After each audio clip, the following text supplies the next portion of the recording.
نهاية مباراة جمعية جربة واتحاد الجيم بهزيمة جمعية جربة سي عزين حمينة مدرب الجمعية. سي عزين مع الخسارة ربما ظروف ربما السيركونستانس تاع الماتش ثبات مخلخت شوية جمعية. بسم الله الرحمن الرحيم. برغم الهزيمة نشكر اللاعبين حاولوا يبذلوا ويعطوا كل ما عندهم. بالتالي المقابلات راهي مشكلة في الهواة، مش كما المحترفين رابطة المحترف الأول والثاني، ثم تحضيرات خاصة وفما استعدادات وفما افكتيف وفما. احنا في الهواة راهو صعيب شوية باش نجاروا النسق هذايا.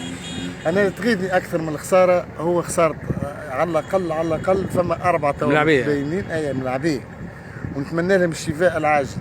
معناها كنشوفوا ثم إصابة عند وائل برمضان عضلية، وإصابة في الآخر توا عند أسامة معاوية عضلية، فما إصابة عند الشاب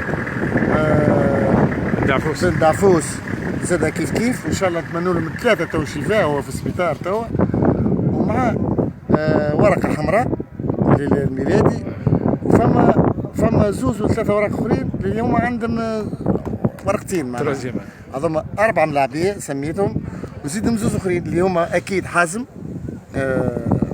عنده الثالثه وممكن تونيش. معناها في المقابله ما تغيظكش الخساره قد ما خسرنا الملاعبيه بصراحه. راهو تخمم في الماتش الجاي.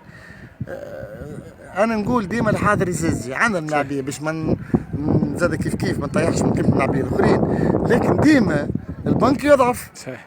باش تدخل 5 ولا 6 اخرين ديما تلقى البنك ما فيش الكاليتي اللي تحب عليها.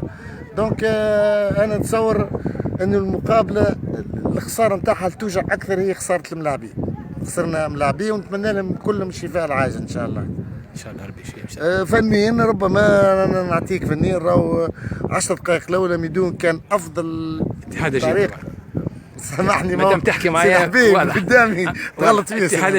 اتحاد الجيم كان افضل منا في اللونطام، في الدخول في الماتش كان افضل منا، واحنا سلمنا في سناحنا ولعبنا عاوزنا نلعب على قوتنا نحن اللي هي تهبط الكره وتجريها وتخدم البينيات والكل، واللي دوبلمون لي سونتر خدمنا على قوه المنافس الكورتوار. بصراحة فاز علينا في الديولات الكل وخاز علينا في الكرة الأولى والثانية، وفي ال10 دقائق الأولى ما نخفيش راهو منعنا من 2-3 في ال10 دقائق الأولى. دونك احنا بدينا شوية من دقيقة 15 ربما الاتاك رابيد اللي قادها وائل برمضان، كنا في انفراد وثم عملية أخرى مع طارق بن عمار، وكذلك الكرة الركنية اللي كانت خذيناها وتعدت فوق المرمى، لكن هم كانوا مقترين أكثر في الكرة الثابتة ورمي